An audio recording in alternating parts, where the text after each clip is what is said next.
This podcast is brought to you by the School of Advanced Study, University of London. Okay, well, welcome everyone. Welcome to Senate House, the Institute of Commonwealth Studies. My name is Philip Murphy, I'm Director of the Institute. It might be worth saying something about why something called the Institute of Commonwealth Studies is hosting this conference, Sowing the Whirlwind, Nuclear Politics and Historical Record. The short answer is that we do whatever the hell we like here, and so long as it's interesting. The long answer is that we've become very interested in the historical archive through colleagues like Mandy Banton, who in a previous existence was head of the diplomatic and foreign records at the National Archives. And particularly, I suppose from our point of view, the so-called Hounslow Park papers, which were released gradually a number of years ago, which seemed on the face of it possibly a really important secret source on the final days of British colonialism. And so we got a little bit of money to set up a seminar series called Secret Archives.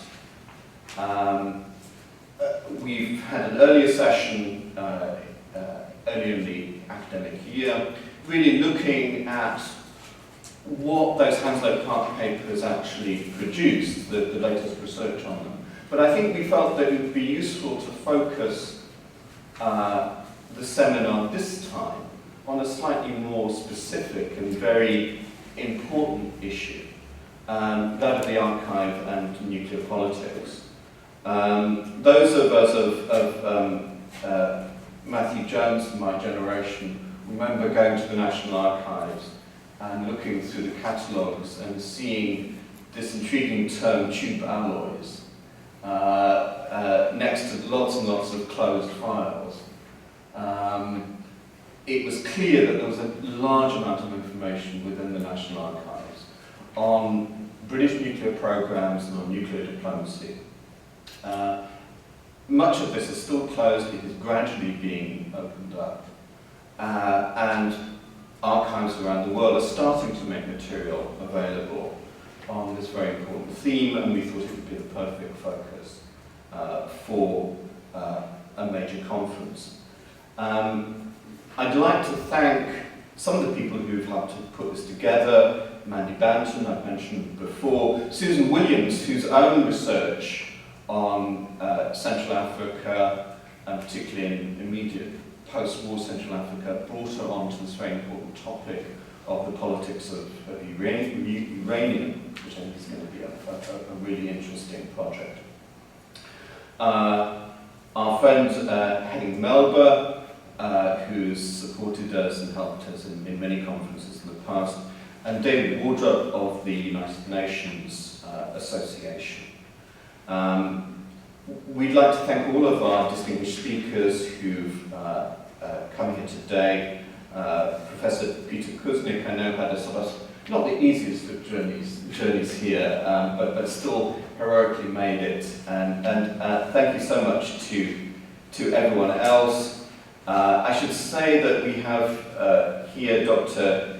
Akiko Mikamo, and her book, Rising from the Ashes, will be on sale later on, so please take a look at it, and it's a fascinating piece of work.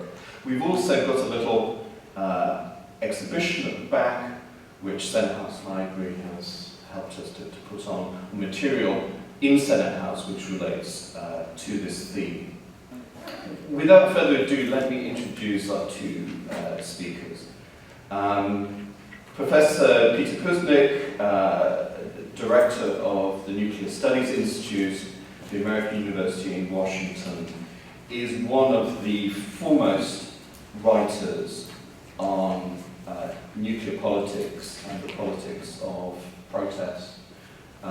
He is the author of Beyond the Laboratory, Scientists, Political Activists in the 1930s, and co-author of Rethinking the Atomic Bombings of Hiroshima and Nagasaki. Matthew Jones is professor in the Department of International History at the London School of Economics. He is a preeminent writer on wartime and post-war Anglo-American relations. His work has taken him into this sphere of study with his book after Hiroshima. He is currently working as official historian on the history of the Chevening missile project. Aside from anything else, Matthew is a very good friend, and I don't mean that in a joking corporate sense. He really is. So we've got two wonderful speakers to start us off, and I'd like to ask Peter to take the stage.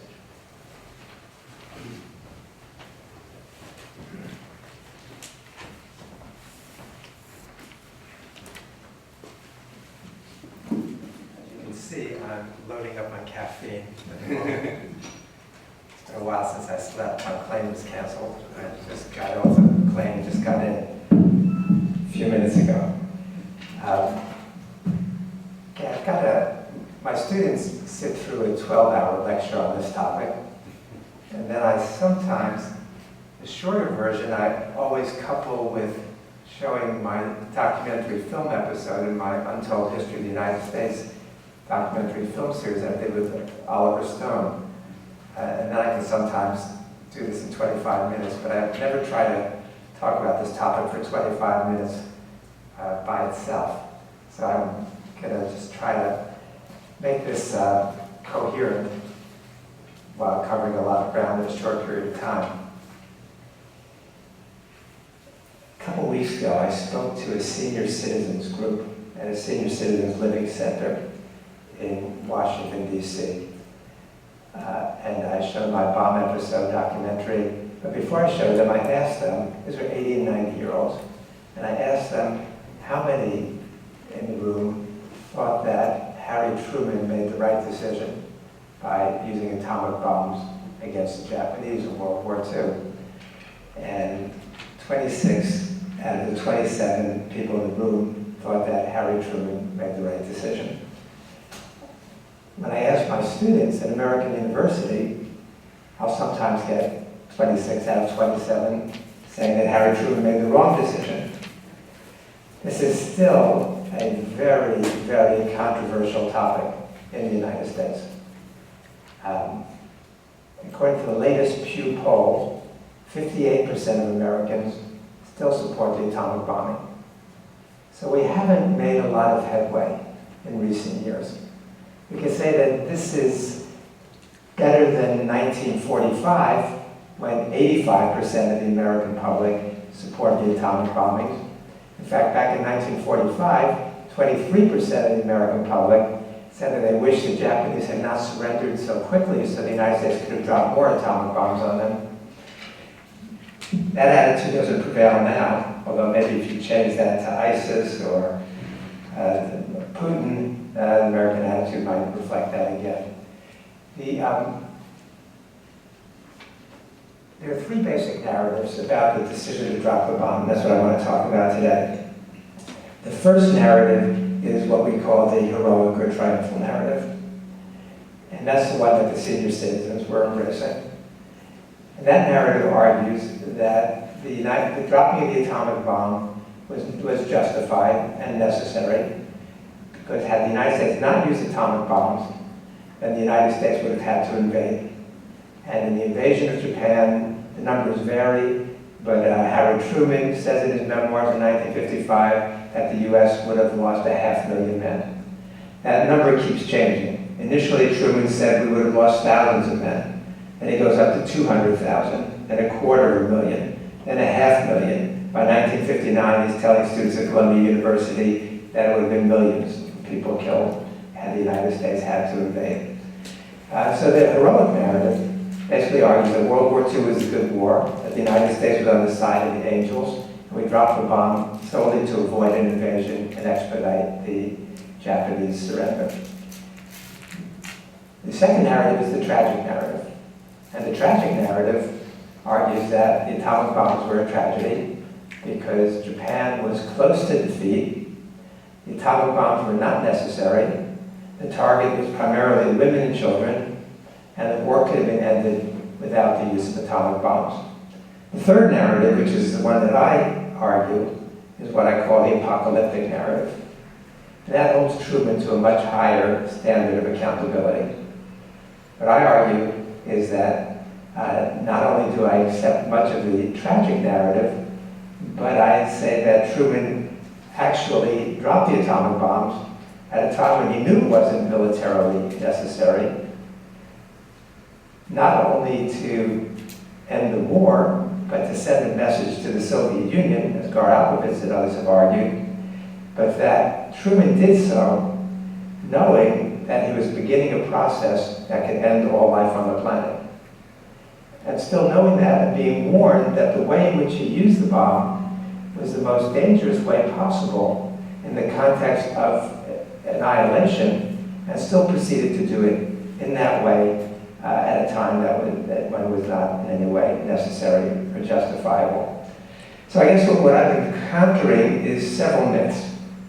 Myths about World War II and myths about the atomic bomb. And a lot of speaking I do, I go after those myths. The first myth that I challenge about World War II is one that's widespread in the United States, and that's that the United States won the war in Europe. We can go into some of the history. We don't have a lot of time, so I won't go into that, but that's the first myth. The second myth is that the Cold War started during World War II because of Soviet aggression, and that it was inevitable by 1945 that that would be the case. And the third myth is that the atomic bombs ended the war. And that's why we believe that the atomic bombs ended the war. And the second thing is that the atomic bomb, that the target of the atomic bombs was the Japanese in order to speed up the Japanese surrender. The story really begins actually July 16th. July 16th is two important anniversaries that I'm aware of. July 16th, 1939, 76 years ago.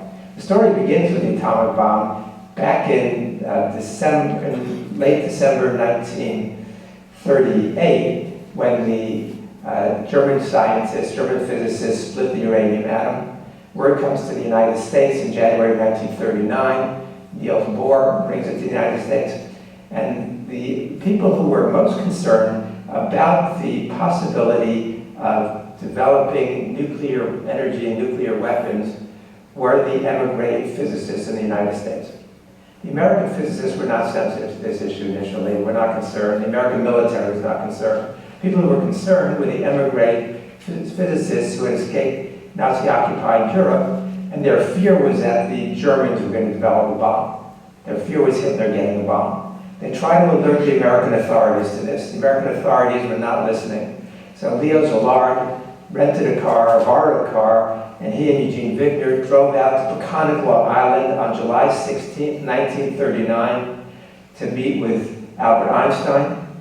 They figured Einstein, the world's most famous scientist, was the one who could actually influence the American policymakers. Einstein signed the letter that Szilard and Wigner helped him draft, alerting Roosevelt and urging Roosevelt to begin a nuclear research program in order to prevent the Germans from getting the bomb and using it. So it was meant as a deterrent. From the very beginning, the bomb was intended as a deterrent. It was not intended as an offensive weapon that was going to be used. And it was July 16, 1939, that that first initiative is taken. The second initiative, the second July 16, 70 years ago, July 16, 1945, when the United States tests the bomb at Alamogordo. Okay, so the Trinity Test occurs 70 years ago today also. And the Trinity Test was stunning in its significance, stunning in its power. The scientists actually took bets about how big the bomb was going to be that they tested. You know, the United States had two bombs, right? We had the uranium bomb that used the shotgun method, and nobody thought it was necessary to test the uranium bomb. The scientists were convinced that that was going to work. It was the plutonium bomb bomb, the implosion technique that they wanted to test. And that's what they tested at Alamogordo. The effects were stunning. The scientists actually, if you look at the comments by Kistiakowsky and Farrell and the others, they said they heard the roar of doomsday. They said from the very beginning, it reminded them, made them think of doomsday. And in fact, in summer of 42, Oppenheimer organized this group of luminaries out in California. They went out to Berkeley, Serger and Beta and Teller and the others, and they started to do calculations about the effects of the bomb. And then they stopped. They were kind of frozen with fear at a certain point because they realized, or they calculated, that setting off an atomic explosion could ignite all the nitrogen in the atmosphere and all the hydrogen in the seas and set the entire planet ablaze. And so they stopped. Oppenheimer went out to Michigan to see Arthur Holly Compton, and then Compton says, we have to stop the project. He said, better to live in thraldom to the Nazis than to bring down the final curtain on mankind. They went back, and Beta realized that they hadn't accounted for the heat absorption based on radiation, and so they did recalculation. They decided the chances of blowing up the world were only 3 in a million. They said those are good enough odds. They went ahead with the project at that point. But another very important thing happens that on the train ride out to Berkeley, Beta and Teller are sitting together. And Teller says, this problem with the atomic bomb, that's easy. That's so simple, it's a waste of our time. Let's immediately start working on the super bomb. So from the very beginning, Teller thought that the atomic bomb was trivial, and what we needed to work on was the hydrogen bomb, which would be of unlimited size. They finally talked Teller into focusing first on the atomic bomb, which we know is a trigger for the hydrogen bomb, and then we can worry about the hydrogen bomb later. But from the very beginning, this idea about the power of the bomb, and that this was just the first step. The bombs that were used at Hiroshima and Nagasaki were primitive prototypes of the kinds of bombs that were going to be used in the future. And the important thing is to realize that they knew that going in. Teller knew that going in, the other scientists knew that going in, and on May 28, 1945, Robert Oppenheimer briefs the members of the interim committee, this is all the top military and political leaders, and he says that within 3 years, we'll probably have weapons between 10 and 100 megatons of destructive capability. So within 3 years, Oppenheimer was warning, we'll have weapons possibly 7,000 times as big as the bomb that was used in Hiroshima. So they went into this knowing full well that the destructive capability that they were unleashing and beginning the process of in 1941 and 1942. Harry Truman understood that also in his own very primitive way. Now Truman, how did Truman become president? Does everybody know who was vice president of the United States between 1941 and 1945? Wallace? Yes, Henry Wallace. When I asked my graduate students, they've never heard of Henry Wallace. Henry Wallace in the United States has been written out of history textbooks. And Wallace is an extraordinary figure. Wallace comes from a distinguished farm family, an Iowa farm family. He was Secretary of Agriculture in the first 2 New Deal administrations.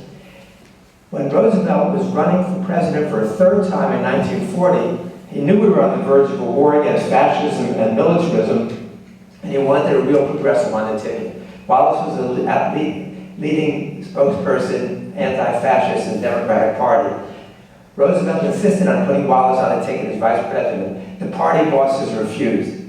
And so Roosevelt drafted an extraordinary letter to the Democratic Convention, turning down the nomination, saying we already have one money-dominated, Wall Street-dominated party in the United States, the Republicans. If the Democrats are not going to stand for progressive ideas and social justice, the Democratic Party has no reason to exist, and I'm not going to run for president on that ticket. He wrote the letter, was serious about delivering it. Eleanor Roosevelt went to the floor of the convention, first time a first lady ever did so, and convinced him that he was not going to run, and they put Wallace on the ticket begrudgingly. But they're going to get their revenge 4 years later. So Wallace as vice president was extraordinary. In 1941, Henry Luce makes his famous speech, the head of the Time Life Empire, said that the 20th century must be the American century. The United States has got to dominate the world in all the different ways.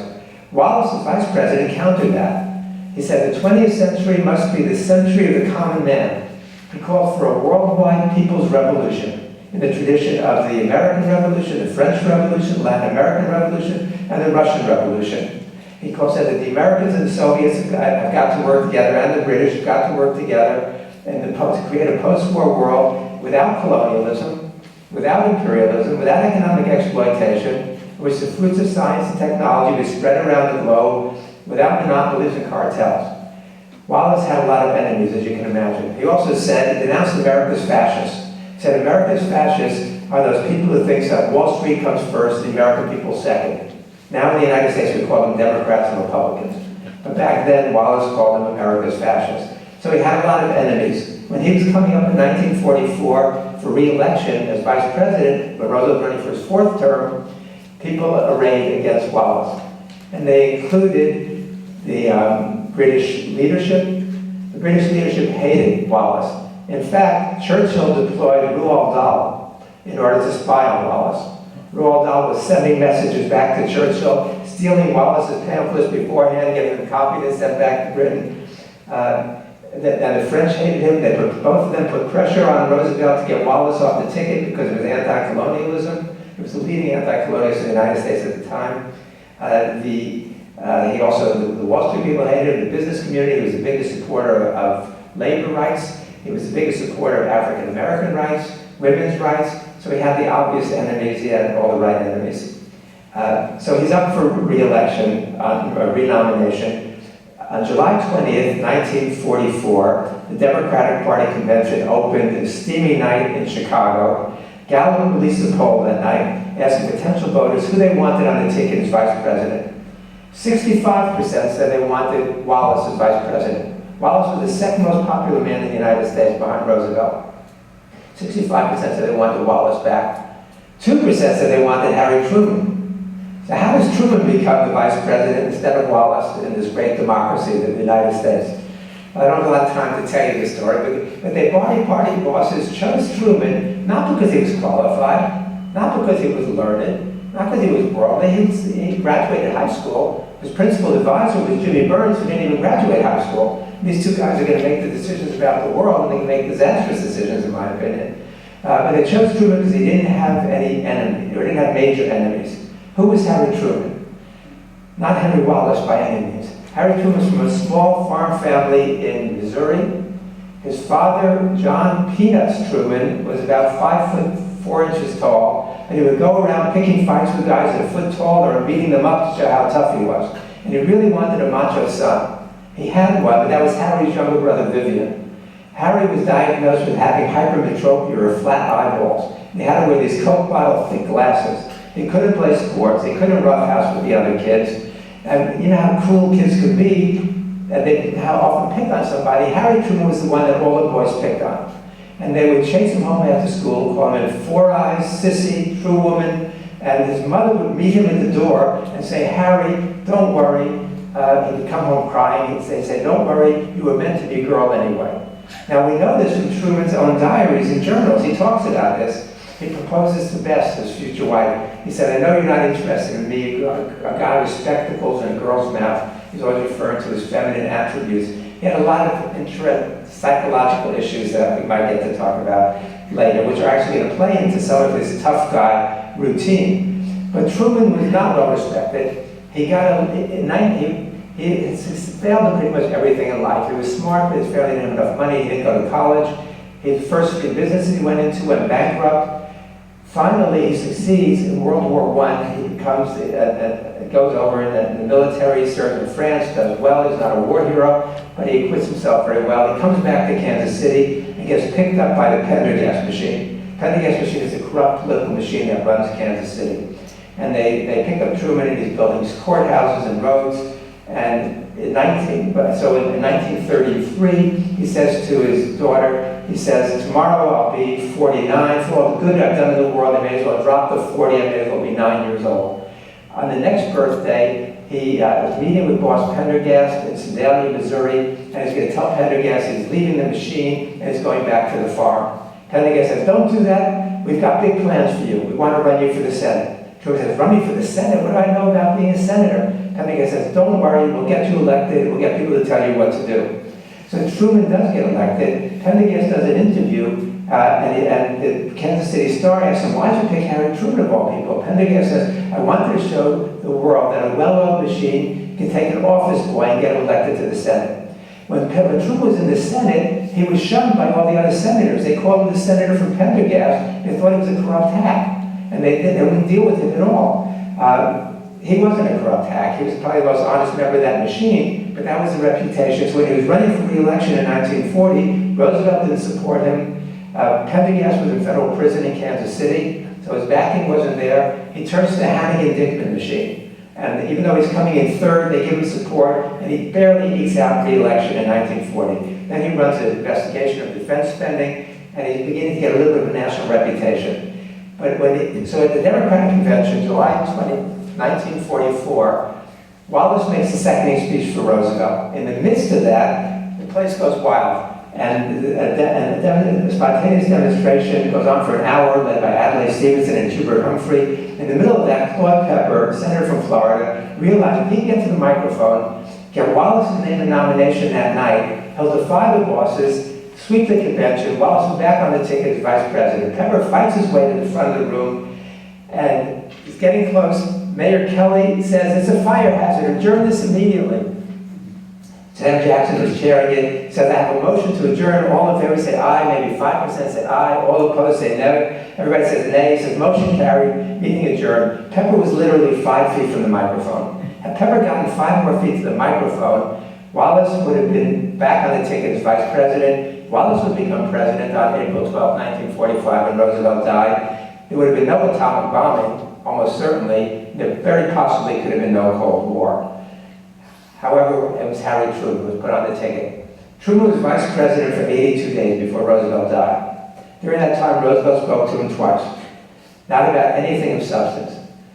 In fact, when Truman became president on the night of July 12th, when he gets sworn in, he doesn't even know the United States is building an atomic bomb.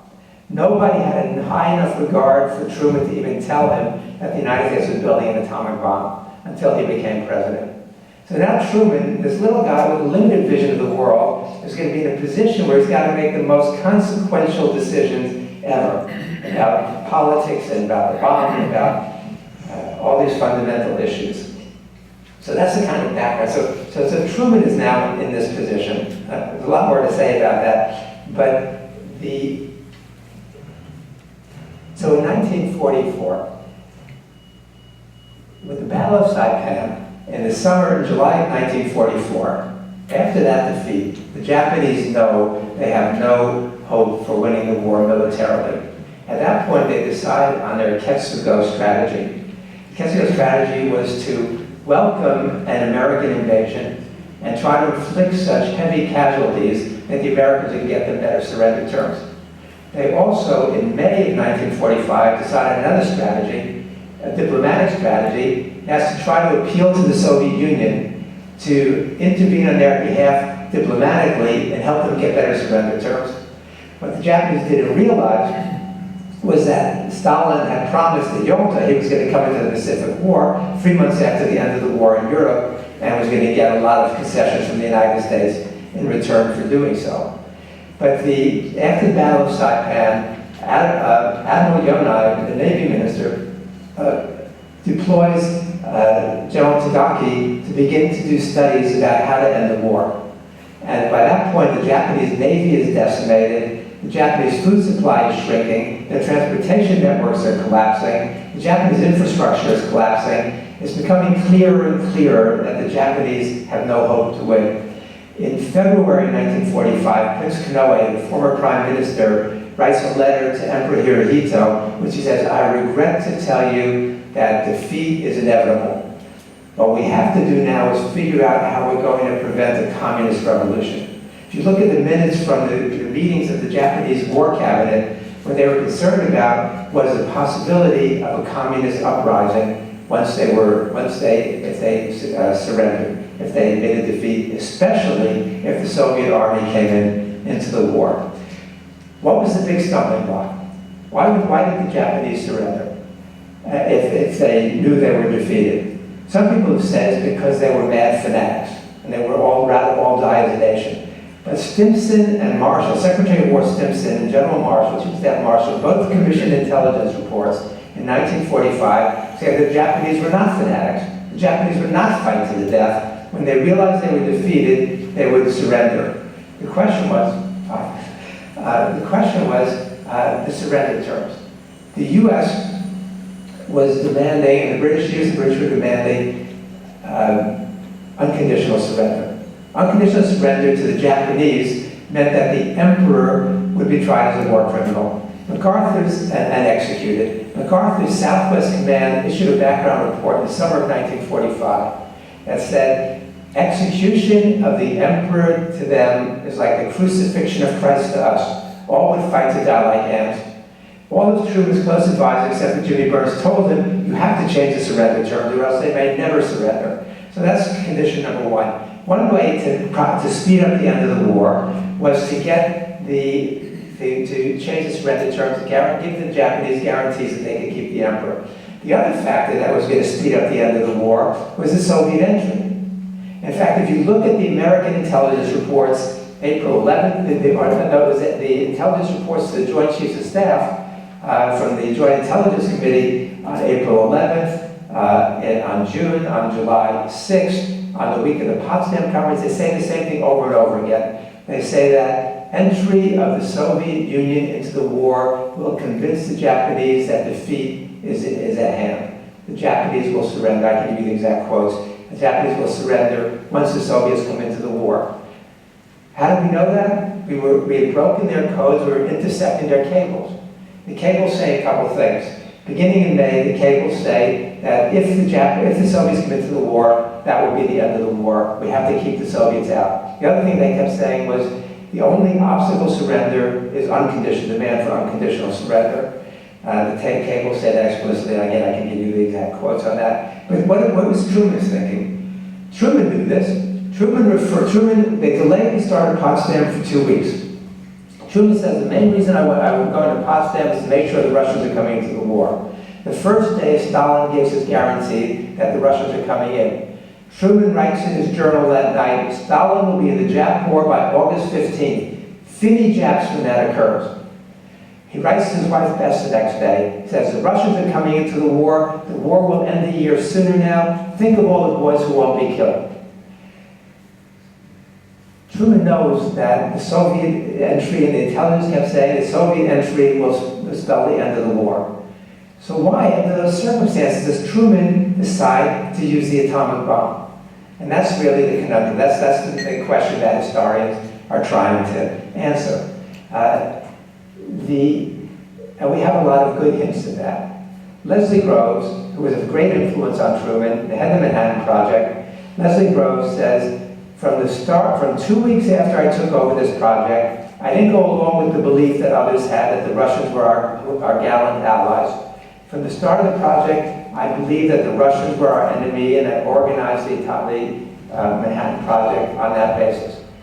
Groves says to Joseph Rotblat, the Polish physicist who was on the British mission, won the Nobel Peace Prize in 1995, he says to Rotblat, he says, we're dealing with this program as if the Soviet Union is the enemy, not Japan. We've got a lot of the other evidence along those lines that I can give you. When in May 28, 1945, when Szilard and Yuri and Barkey went to see Truman, Truman sent them down to Burns, his principal advisor in Spartanburg, South Carolina. And Burns says to Szilard went to tell him not to use the bomb. Burns says to Szilard, but you're Hungarian. Don't you want to get the Russians out of Europe? And Szilard says, yes, but look what we're doing. This is insanity. And Burns says, we need to use the bomb in order to get the Russians out of Europe. We have a lot of other indications along the same lines. One important piece that we need to introduce is in terms of the attitudes of America's military leaders at the time. 6 of America's 7 5-star admirals and generals who earned their 5th star during the war are on record saying the atomic bomb was either militarily unnecessary, morally reprehensible, or both. We're talking about Admiral Leahy, who chaired the meetings of the Joint Chiefs of Staff, was Truman's personal chief of staff, General Eisenhower, General MacArthur, Admiral Nimitz, General King, and who else am I leaving out? But 6 of the 7 were on record as saying that Hap Arnold, the head of the Air Force, were unnecessary. Leahy says this reduced us to the level of barbarians of the Dark Ages. Douglas MacArthur says if we had told them they could keep the emperor, they would have surrendered in May, and happily. Eisenhower says that they, Stimson told me and I didn't want to do it, he asked me what my opinion was. I said I was opposed to it on 2 counts. First, the Japanese were defeated. There was no reason to hit them with that awful thing. Second, I hate to see our country be the first to use such a weapon. The American military, and this was known, Groves issued an order saying that none of the commanders in the field could issue any statements about the atomic bomb without clearing with Washington first. And he was later asked why. He said, I didn't want MacArthur and the others to go around saying that the war could be won without the atomic bomb. If you look at the comments by the Japanese leaders when they were grilled by the American interrogators after the war, time after time they say that the atomic bomb had little effect, but that the Soviet entry was what we were terrified about and what convinced us. In fact, if you go to the U.S. Navy Museum now in Washington, D.C., it says that the atomic bomb had little effect on the end of the war. The Soviet invasion convinced the Japanese that they had to surrender. Prime Minister Suzuki says the same thing. He was asked why they had to surrender so quickly. He said the Soviets are in Korea, in Karafuto. Tomorrow they'll be in Hokkaido. The foundation of Japan will be destroyed. We have to surrender. We can surrender to the Americans. So what I'm saying basically to wrap up is a couple of things. Say, number one, that the atomic bomb did not end the war. The Soviet invasion ended the war. Number two, that that American intelligence, and British intelligence, and American leaders knew that the Soviet invasion would end the war. Number three, that the U.S. uses the bomb anyway because the United States wanted to use the bomb, even though there was no military necessity or moral justification for doing so. And the reason why they wanted to use the bomb, as Groves and the others say, is because they wanted to send a signal to the Soviet Union. They hoped it would expedite the Japanese surrender before the Soviets got what we promised them, but they especially wanted to send a signal to the Soviet Union. The scientists were warning that that's exactly the effect it was going to have. It was going to lead to an uncontrollable arms race, which it did. And the Soviet response was actually as the scientists predicted. You look at the comments by Kurchatov and by the other Soviet leaders, they interpreted it as if the bomb was dropped on them. And because they were the ones who knew better than anybody that the Japanese were trying to surrender, because the Japanese were getting the Soviets to intervene on their behalf to get better surrender terms. The Koki Hirota, the Japanese former prime minister in Tokyo, was meeting with Jacob Malik, the Soviet ambassador to Tokyo, June 3rd, June 4th, and afterwards.